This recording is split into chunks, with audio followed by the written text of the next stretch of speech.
Someone said to me recently, never say that you've actually got there, because then everyone stops. Just say, well done on keeping on going. And I guess that's my message to myself as much as anyone else.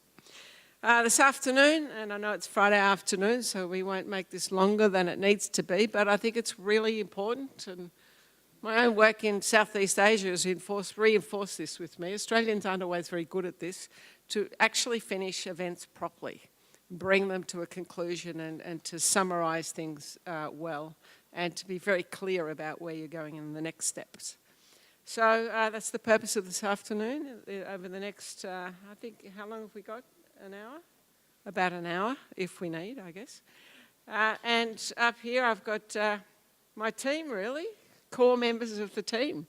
And they've been working very hard today being rapporteurs. But while they're here, I'm actually going to thank them yet again for being so fantastic. And Joe Mummery at the back as well, who's come from the Commonwealth as head of leading person on climate change adaptation with the federal government, and has chosen to come and join us and become a PhD student.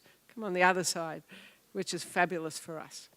So Brian Weir, Viv Straw, Hamish Sinclair and Tiana O'Donnell, we see each other every day, and just an amazing group of people. And actually reflect what we have in CURF, which is very much mid-career professionals who are also very learned as well, and bridge that gap between theory and practice, which is why they're here today. So each of you, I think you're going to spend the next 5-10 minutes at the most just coming back with the key points, and then somehow I'm going to try and distill that into some more key points without summarising summaries and losing the meaning. And then, you know, depending on what you want at that point, we can wrap it up, or if anyone's got any questions at that point, very open for all of us to answer any questions then too. Over on my left, we have, and what's your name again, please? Gavin Blake, yes, who's a graphic illustrator. I was going to say cartoonist, but it's not. Graphic illustrator, and Gavin's going to be capturing the ideas here on stage, and also any conversation that happens afterwards.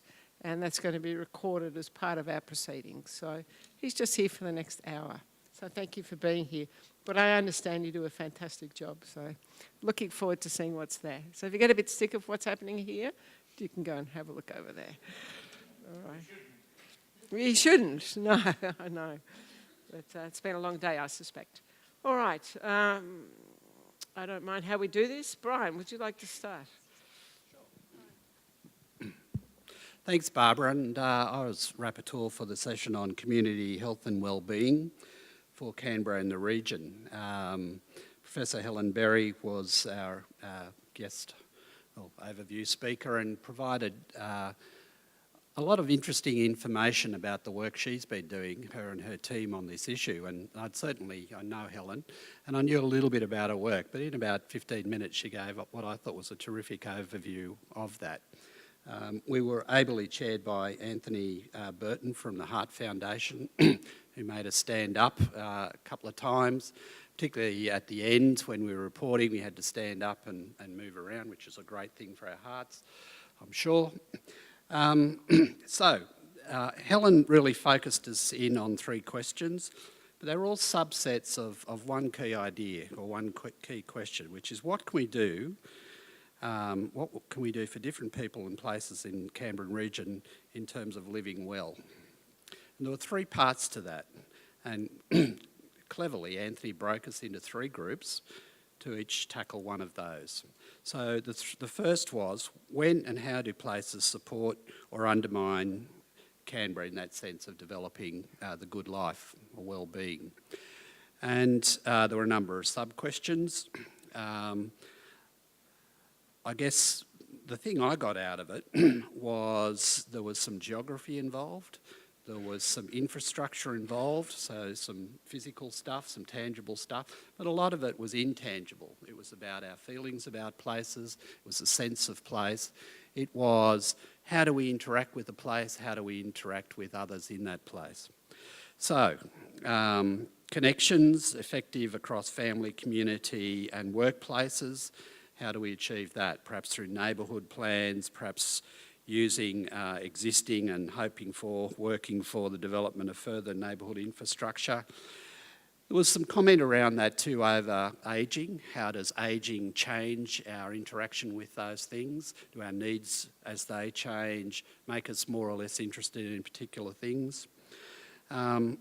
Talked about physical activity and good food. A couple of good quotes came out of this one. One I loved was growing your own food makes you respect good food, and I thought that made a lot of sense actually. There was another good comment about food deserts. I was supposed to read the rapporteur, so I had to keep quiet, but the phrase that ran through my mind wasn't food deserts, it was food desserts. But I could be ready for afternoon tea at that point too. Getting the resources for this way of living, how do we do that? Talking about, and that was interesting in itself because that started talking more about the region. In fact, one of the focus points of that whole discussion was changing our focus from the city to our region. And I have to say, in the broader group, there was Lisa, I won't go any further than Lisa, actually came up with this little idea. And these are 4 cups. As soon as I saw them, I thought about Russian dolls, but urban, suburban, peri-urban, and then rural.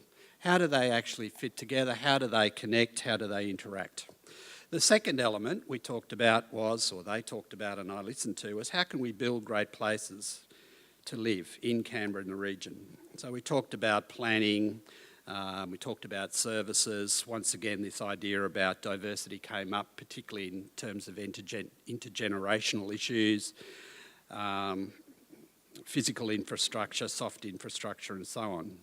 There was another element in this discussion about how can we make it easy to move between those elements, which of course goes to transport in terms of walking, riding, public transport and so on, but also in terms of flexibility, again over time. Different lifestyle times, you're young, single, you're married, you've got kids, you're getting older and so on. Services and governance brought up some interesting stuff too. How do we do that? How do we ensure that? And it led to a really interesting discussion about sectors. 4 sectors, the public sector, the private sector, the community sector, or NGOs I think would have been in there, and then households or individuals. And Helen joined the discussion at this point and made some really interesting comments, I thought, which amplified some of the stuff that came out around different sectors needing different information as well as having different information, different processes. So there might be strengths in one, weaknesses in another and so on.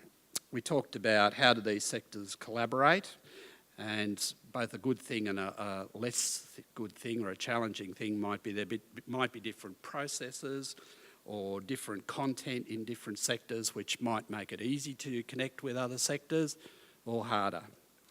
The final section was around measuring achievement, and there was a lot of discussion in there too. One of the speakers there, perhaps also wanting afternoon tea, was saying, well, why bother?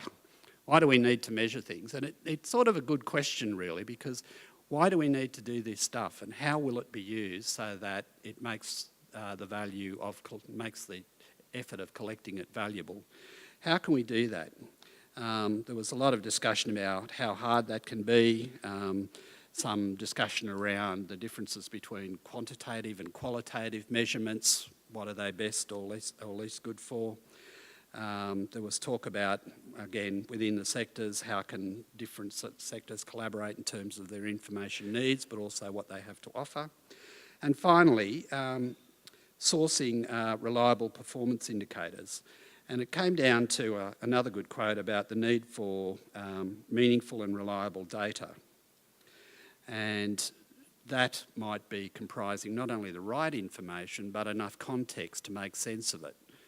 you might have all the numbers, but what does it mean in a particular place? And I think there was discussion around some earlier information in the day around rural suicides. So, okay, we've got numbers, but what's going on out there? Why is it that's particularly happening? And we also noted right on the afternoon tea bell that there are many people working on indicators in this area, and God bless them. More power to their arms in doing that. So that's a quick run through that session. So I don't know if I've missed anything, but perhaps in discussion, the members of that group could say a few words. So thank you. All right, so I was involved in the integrated transport planning sort of session, which was in this room, and it was a very interesting debate. You'll never guess, of course, what people wanted to talk about in the longer term. I don't think the light rail came up any more than about 300 or 400 times. And the rest. But we basically looked at how do we integrate transport planning across Canberra and across the region, and the questions were the questions that the group was sort of looking at were around what's working for us now, and what could be working better for us in the future. Obviously, there was one of the interesting things I found walking around the room and then sitting and listening to some of the conversations that were happening at different tables was that every table was talking about the issue from a completely different angle.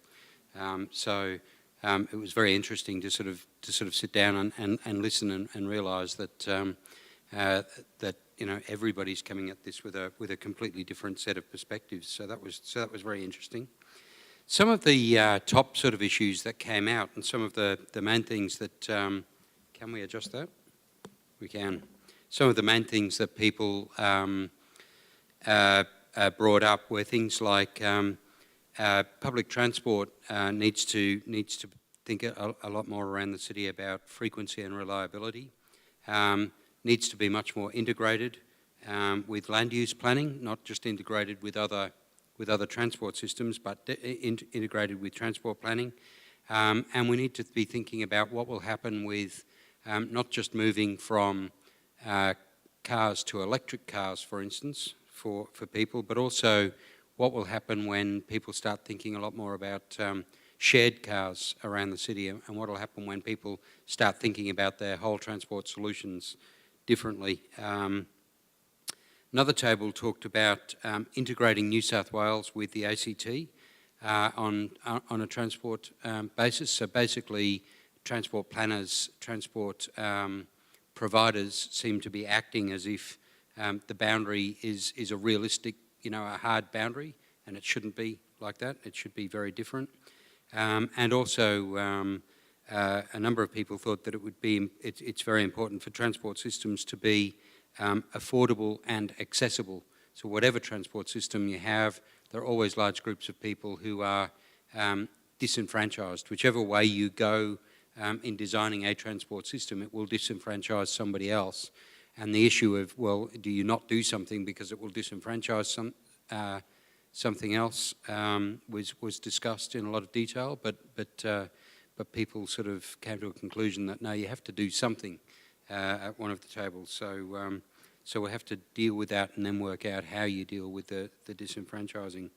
Another issue that was raised at one of the tables was making sure that whatever happens with transport in the short term and with urban design and urban development in the short term, that we protect transport corridors over the longer period of time, so that we make sure that we've always got those, that we don't do things that's going to inhibit future planning potential, that perhaps we move in terms of congestion to more lanes that provide for two and three people in a car being able to use a transit or faster lane of some kind.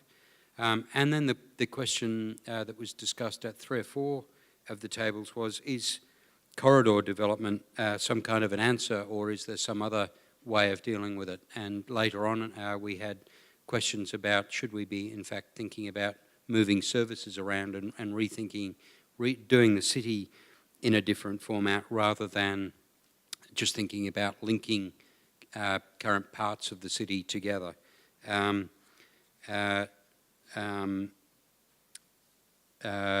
One of the issues that was raised was that the idea that trunk routes can work well, but they can also be very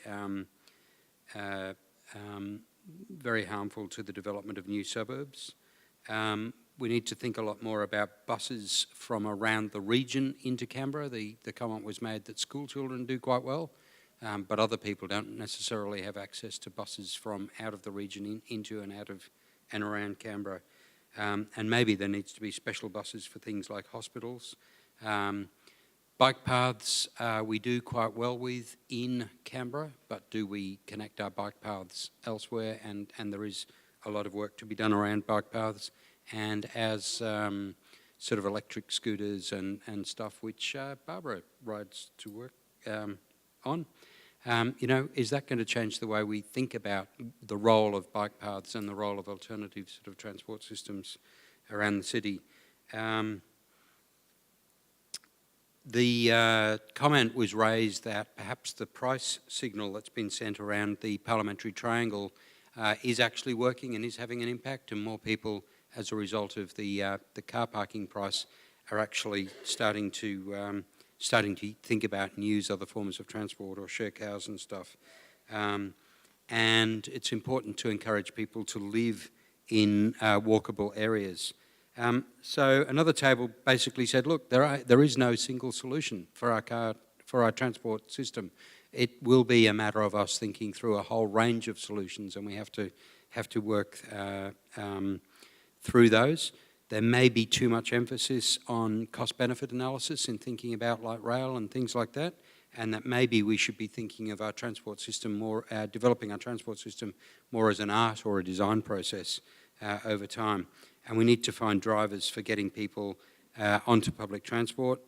Again, we need to integrate our transport options in the long term, and there needs to be thought about rail lines and other options, not just light rail within the city, but linking places like Goulburn, Queanbeyan, Yass, and other outlying places.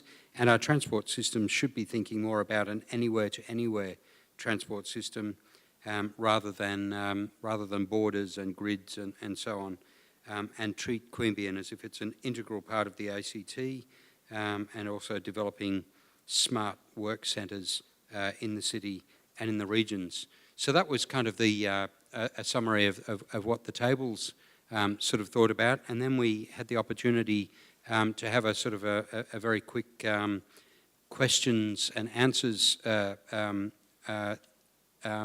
the room, where a couple of our panel members were able to discuss more broadly with the whole room some questions that were raised. Again, the issues were around integration, around the impacts, the social impacts of transport systems and how that's going to be handled, and about having transport-driven principles. It was very difficult to keep that group away from the elephant in the room, what's it called, light rail or something, around the room, but nevertheless, people were very good, and they did try to think a little bit more about some of the design issues and how we go about designing our city.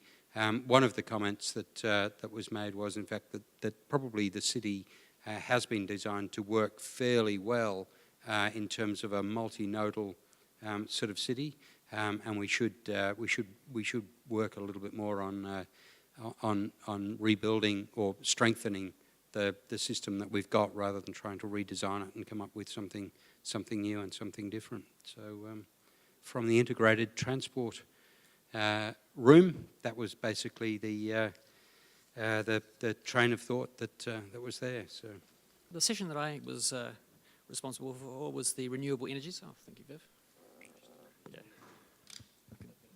Yeah, that's fine. That was led by Liz Veach and John Sibley, both of who quickly departed at its conclusion, so I've got free liberty to say whatever I like. But I assume that I've got most of it. The initial approach was quite different. John sought to identify the stakeholders first and their issues. And I've got some lovely quantitative number crunching to do on choices, because from those stakeholders there was a prioritisation process. From the 15 that were identified, we got down to 4. Interestingly enough, youth who identified themselves failed to generate any priority, even so much as voting for themselves, which perhaps reflects their understanding of politics, power and responsibilities. A further emergent issue, and it's one that sort of came through with Viv as well, was the issue through groups and issue discussion was around this issue of social equity between the haves and the have-nots and how this might be changed. The 4 key groups were in order of priority: utilities, government, and that's all levels, the building industry, including developers and tradies and contractors, and householders. So the issues. Well, for utilities, utilities are seen as the single largest place of control and decision-making over how energy is generated, which is a subtle shift in thinking for a number of us. And they're not feeling the love, so therefore the culture needs to change. From government, the issues were a strong message for consistency, particularly in matters of cross-border policy implementation, perhaps reflecting the move to wind power from the ACT government. There's also a need to balance the community, both rural and urban, opinion with public benefits, and this also needs to be better communicated. And governments are also the asset owners and consumers themselves, and they can drive change internally and impact on external markets. For the building industry, they are a key implementer. They are the sources of information about change and implementation and opportunities. Ask a builder about insulation and suggestions for a new build. The conversation will go on for quite some time. Change the focus is also a requirement from the residential sector to commercial industrial focus. Particularly for retrofitting, this is seen as an opportunity for the next stage of bigger gains. There is also seen to be a need for better ways of doing things, measured against the best rather than the worst case targets. And this is a shift from measuring renewable energy comparisons against best practice renewable energy, rather than against coal, for example. For householders, the issues were perhaps around the issues of changing choice and consumption behaviours. They are, after all, car drivers, energy generators, as well as users. Behavioural change needs to go beyond product choice and meet their needs in order to it to be a sustained change. So from those issues, broadly, some projects were identified. There were quite a few, and I've put a fine sieve over those. A number of the projects were crossovers as well, and the opportunities for the projects to coexist with different stakeholder groups, but taking different perspectives, such as knowledge portals for small business, as well as knowledge portals for sustainable communities. And also the desirability of educational programs was across the board. So, utilities, feeling the love. Cooperative research focused on enabling cultural change and behaviour. There are a number of old school engineers in amongst that lot. Not only do they want to feel the love, but they also want to be brought along for the journey. So it's about changing their ways. So some sort of cooperative research project there. Feasibility studies is also another factor that support renewable energy initiatives, such as into the reliance on gas. The phrase "ditch gas" seemed to attract consensus when it comes to new suburban infrastructure. For government, a key project was seen as the LED protocol that connects GHG savings, greenhouse gas emission savings, metering and retrofitting benefits for commercial industrial development. There was also a desire to see some sort of investigation of financial mechanisms and models and develop research in this space to support and drive government policy. There was also a need seen, and ideally a project, about promoting the use of government purchase power in driving innovations and market change. They are, after all, the owners of schools, childcare centres, and a whole host of community infrastructure, which can, in its own way, generate change. And there was also, again, this desire for there was this consistent use of the term incentivised, and the other old gnarly one, the government could or should fund. So that theme was constant. For the building industry, scoping research and reports on leading best practice globally applied to the Australian context. Now, there is a lot of work being done in this space, but more would be desirable. Development of business cases was a new idea for owners, so that they could better understand and make informed choice and decisions about renewable energy. And here the education program was identified as one that could pick up on exemplars and case studies in industry, such as the California Builders Model for renewable energy housing in suburbs, or perhaps a 100% renewable energy village, or showcase developments, and one was identified in Balconnen that's trying to lead the way. For householders, the Sustainable Communities Toolkit was one that was keenly mentioned and supported across the board, and it was one that would seek to address efficiency and options for investing in local renewable energy projects. It should be remembered, of course, that whilst we were talking about renewable energy, energy efficiency is quite a significant allied consideration. Developing projects that export local generated power to the region was another thought that perhaps we could develop in the way of community projects. And of course, a rural community engagement project or strategy to help the better understanding of renewable energy in the rural area, and perhaps also shifting that focus of responsibility from proponents. Radical change to planning systems.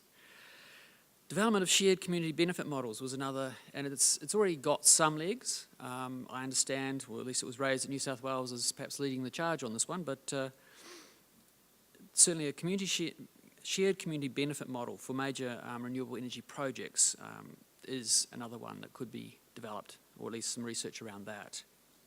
And that concludes the work. I'm happy if I've missed anything. I also have some wonderful sticky note and butcher's paper drawings, which will give me lots of data to deal with later. Thank you. The last one, you'll all be happy to hear that. So I rapporteured the climate change adaptation session. We had Joe Mummery give the overview presentation and Dr. Bob Webb as chair. It was a very informative and collaborative group that we had. 7 tables of about 8 or 9 people, so quite a large gathering. And we discussed 3 key questions after Joe's presentation. And they were, what changes to the climate have you observed and how have you adjusted? What would a climate adapted region look like? And we used a 30-year time frame to capture that discussion. And what actions would be needed to get there? And what were any impediments to taking those paths? So really, the now, the future, and the pathway to get there. In a snapshot, what changes to the climate had people already noticed? A hotter, drier climate in Canberra and the region was a resounding theme from that first part of the session. In addition to that, people spoke about changes in rainfall patterns, particularly noticing less frequent rain, but when it did come, it was more severe. And seasonal changes. Flowers were blooming earlier or later, spring was coming on later, summer seemed to be shifted back a little bit more as well as being hotter. So we spent some time discussing those individual and personal experiences of the change already underway. And after our meeting, myself, Joe and Bob came to the conclusion that that demonstrated a real and practical and tangible relationship that we each have to the climate, and tied in nicely with Joe's overview presentation. Current measures designed 30 years ago were not coping. We had architects talking about the guttering on homes still being installed, but not able to capture this significant change in rainfall patterns. We had people talking about their evaporative cooling systems and how ineffective they now were with hotter weather. We had people talking about they're not being able to open windows in the evening to get the cooling through their house overnight so that the next day you'd be able to cope a little bit better. And what that meant, what did it mean? Essentially, everyone's running air conditioning, and if you don't have effective air conditioning, you're going somewhere that has it. Another issue, concrete stormwater drains, unable to cope with flash flooding and capture that water and that resource that we so vitally need in a hotter, drier climate. And all of these things came together to inform how we're already living now with a changing climate. So then we shifted gears a little bit and we asked people to imagine what a climate-adapted region would look like in a 30-year time frame. And we had a very robust and collaborative discussion around what people thought that would look like here in Canberra. Lots of people spoke about light rail. There would be light rail. We would already have it. The city and the region would be connected together. We would be looking at landscape-based urban planning and design, and having those as the dominant features around how we reimagine the city, and having that as an evolving and continuing process. So it's not stagnant. We won't be sitting here in 30 years' time talking about the new guttering systems that we've put in place now. That won't be effective then. Less cars, and not just because of roads, but because it will change the way we live in the city. It will link together with health outcomes and with how we plan these new urban spaces in a landscape-dominant frame. People spoke about the social use of space, green spaces and open spaces in the city and out into the suburbs and the rural region, and the benefit of that in terms of mitigation and reducing heat island effect. A rural green belt to better integrate, drop down that thing called a border and boundary between the ACT and New South Wales, and integrate across the region and look at agriculture, water and other areas, other priority sectors, and as a platform for doing that. An engaged and informed community was a strong theme throughout. People want to know, people want to act as individuals, and they want to be part of a collective, organised group that are being proactive and living in an adapted community every day, not waiting for 30 years' time. How do we do that?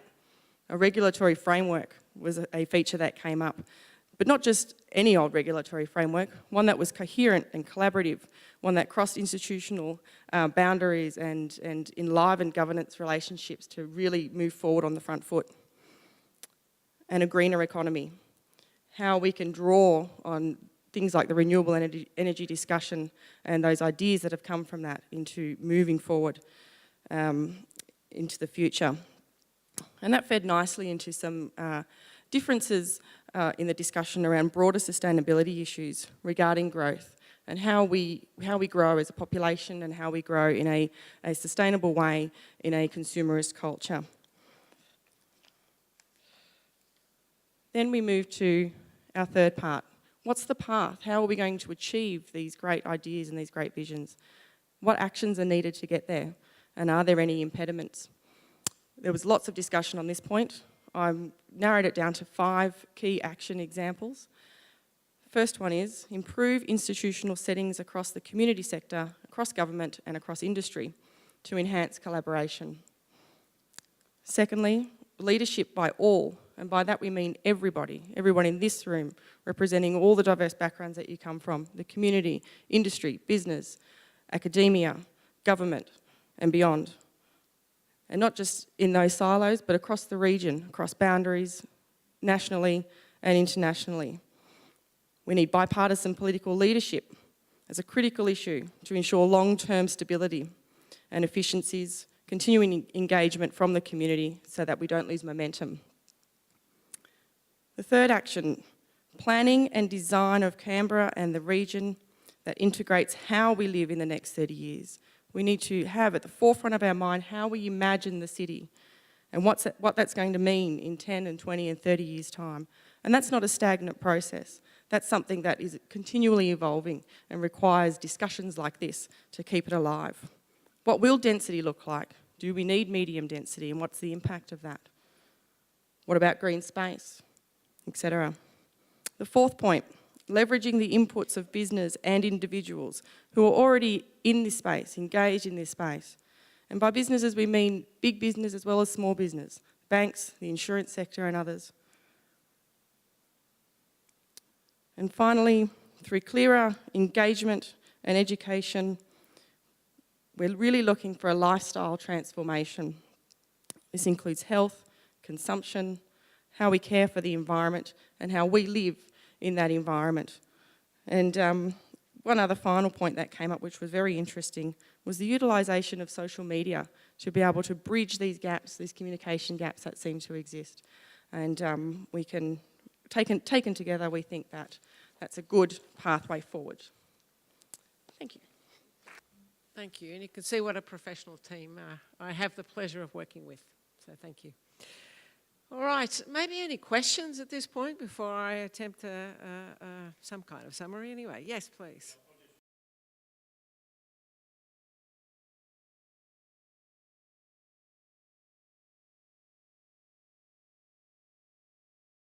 Thank you for that support too.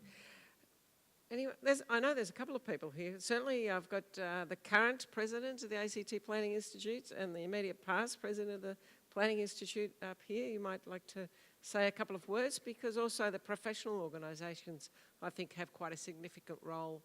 I'm not saying either of these are older people, but but mentoring is quite an important function of those professional organisations. I don't think we've got a roving mic, have we? So you'll just need to speak. Oh, you've got one?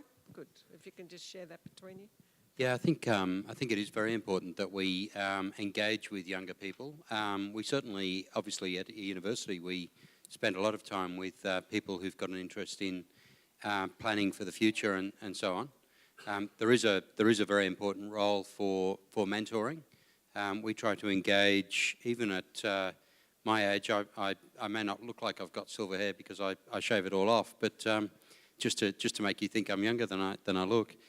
Or than I actually am, but we do also engage with our fellows. So even, you know, as we're coming into sort of the peak of our profession, it's very important that we draw on the resources of the people who went before us, and a lot of them are still around, and they're a very, very important resource that we like to engage with our fellows and others who've had perhaps more of a technical role. So that's an ongoing and a continuing sort of process, I think, in planning. It's also very important for us to remember that a lot of the structure of the city that is in place wasn't just put in place for a particular time. There was a lot of thought went into what would be here in the longer term future and how that would roll out. And so a lot of the structure that we're talking about putting in now has already been thought about before, and the corridors and the spaces and the places that we will infill, they've all been preserved for us. So we have a fantastic foundation to build on when I talk particularly about Canberra. But when I talk about Canberra and the region, there's certainly been a lot of that thinking that's gone on before us. So it's not just about passing on information, it's also about remembering that people have prepared for us, and that's a lot of what planning is all about. Thanks, Barbara. I would add, of course, that we do have a young planners group. That's one of the core structures of the national organisation. It has its own identifiable, unique body. The other thing to remember, of course, is that there is a generational change, and also recent research at this university has found that social media is giving them a different way of communicating and accessing the information that we take for granted. Conversations around reading the newspaper, or what's a newspaper? I get my information from Facebook. It kind of staggers you. So I think we have to also be very adaptable ourselves. I'm certainly getting towards the grey hair myself. So it's as much us adapting as informing and mentoring them. That's for sure, and my students certainly keep me young. And actually I learn a great deal from them, as much as I share with them with my own experience. So working in a university does tend to keep you pretty young, so I recommend it. So any other questions? I know it's getting towards the end of the day and you've all made a huge contribution. I'm conscious of Gavin. How are you going, Gavin? There you go. Looking forward to the outcome. So before you go, you might have a look at what Gavin's produced. But there's a couple of people beginning to leave, so I think I might start to wrap it up. Can I just add one thing? I was remiss in putting my when I did the talk in bringing your attention to the fact that David, who's sitting over the back there, David Flannery, actually did a presentation and has been very instrumental in making sure that a lot of this stuff came together today, but he presented his report, which provided the background for the integrated transport stuff, and I forgot to mention that. And so, right. David, and it's been published today, and there are copies available. It's a great report, and he's put a huge amount of work and effort into doing that. So I think we should That's right. recognise that. Thanks, Yep. Barbara. You just stole my thunder. I had David Flannery in large letters here to thank. And there's also Bob Webb, who's right at the back, sitting next to Joe Mummery, who's from ANU and was with the Climate Change Institute when we both first met, and with Fenner, I think now, and has just been by my side and stood all the way with CURF from the beginning. So I just really want to recognise Bob's contribution. And he was Deputy Commissioner of Taxation, I think, at one point in his life, and now giving all his time to helping this cause, particularly around climate change. So again, another example of someone with incredible background and distinguished career in his own right, and now making a huge contribution to public good in another way. So thank you, Bob, very much. And David's also an amazing use of Twitter, so he's been looking after that today. And we're on the homepage at UC if you want to have a look. So, and out there in Twitter sphere. All right, it's pretty challenging to summarise that up, all of that. So anyone who works with me knows I deal with 7 points or 7 steps generally. You'll see just about in every research report we produce, there are 7 conclusions, 7 steps, 7 recommendations, simply because I'm one of 7 and if I'm the 6th child. So if there weren't 7, I would have, or at least 6, there would have been a problem. So, so there's no science to this. People deal in 5, 6, 7. 7's my lucky number. So another 7 points. Firstly, integration clearly was a dominant theme through the day, hardly surprising to anyone, especially if you've made the effort to be here today. You would know already how important it is to be thinking across these sectors and joining the dots, as Simon Crean used to say frequently at the national level. Extremely hard to do, and any of you who have been involved in this space also know that that's something that slips off the tongue very readily, but practicing what you preach is quite another story. And some people have seen me pretty stressed when I've been trying to connect the dots across disciplines and sectors and try to get anything coherent coming out at the other end that's of value to anyone. So integration, and in this context, it's integration across the region, across government, and I heard very much today, which I was really pleased to hear, the need to involve industry and business much more, and to engage and recognise the contribution they can make to solving these problems. I had an excellent example of that in Sydney on Wednesday. I gave a talk to the actuaries and the big banks around climate change, and you know, you may not see it on the front page of the Australian, but they are extremely interested in this space. If you don't believe me, Westpac Bank published their 2017 Climate Change and Environment Action Plan last week, and I really commend that to you. If you want to see how interested business actually is, they intend to be very involved in trying to solve these problems. But most interestingly, Westpac got up and talked about urbanisation, regions, climate change, sustainability, resilience, and all the things we've been talking about today, which I found very refreshing, I have to say. So first one is around integration, and of course that leads very readily into that regional perspective. And clearly today was about having a regional perspective, cutting across the boundaries. With that brings an ability to bring data together on a regional level, being able to bring the leaders together at a regional level. And for those of us who've been around a while, we've seen many iterations of that in the Canberra region over the last 30 years.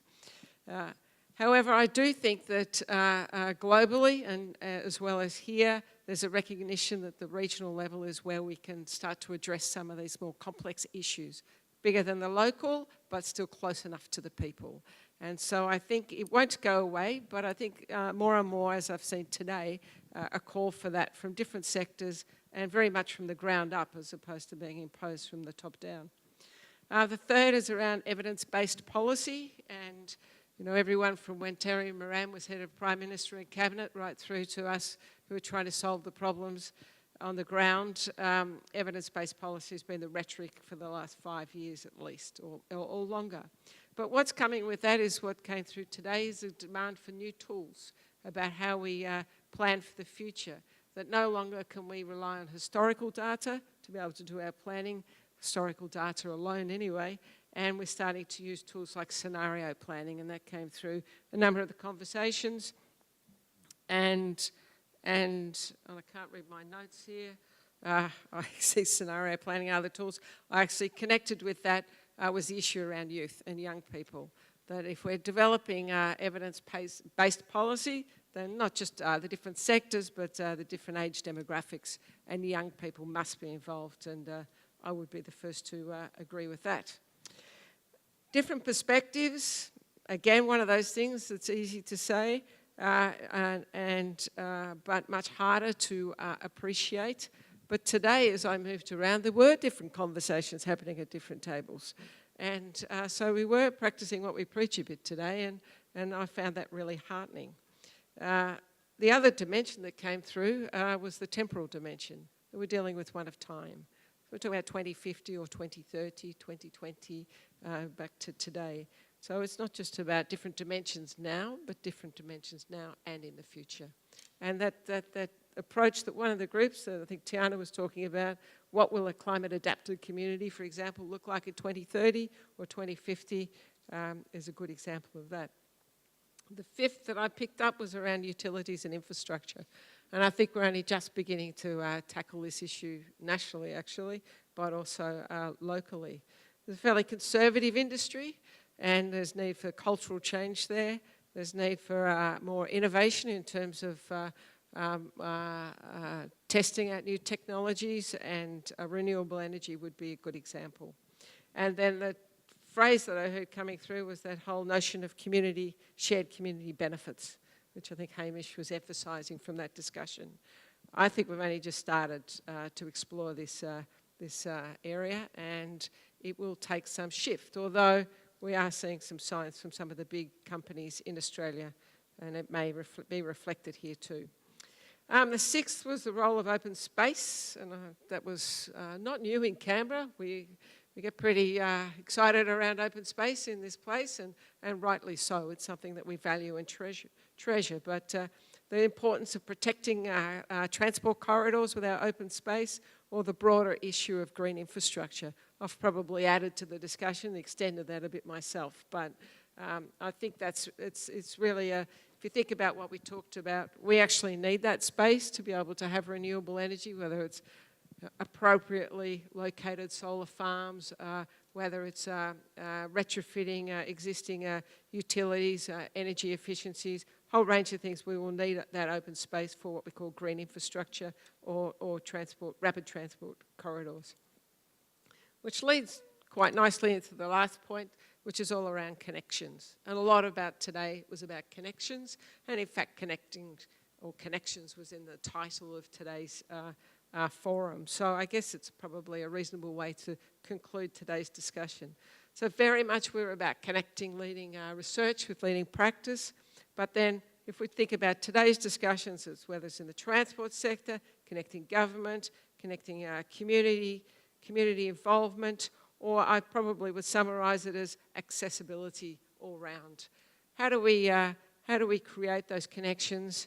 Internet, of course, is part of that whole discussion as well. And how do we do that in a sustainable way, I think still is part of discussions locally and nationally. But in this region, I think we have the opportunity to do some really innovative work there because of our scale. So integration, a regional perspective, evidence-based policy, different perspectives, utilities and infrastructure, the role of open space and making the connections. That was the take that I took, and the key themes that came through today. And because of the nature of all of us here, you will all have another set of points that you came up with and go, but Barbara, that's not right. That's not what I thought. So that's fine. That's absolutely fine. I'm just sharing with you my considerations.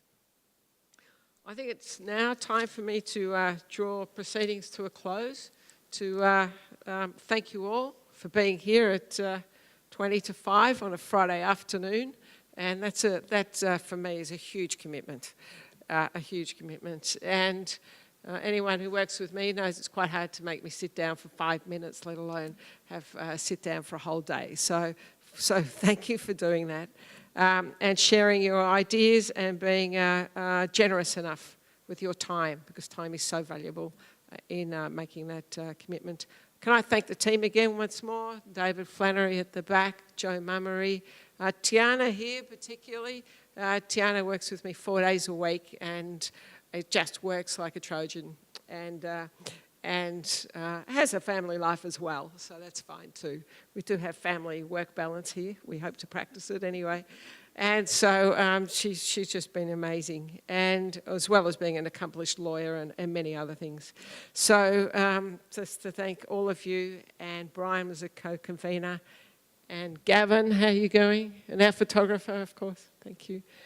Gavin, you're just about finished? I was probably saying, Barbara, could you just finish now? It's enough.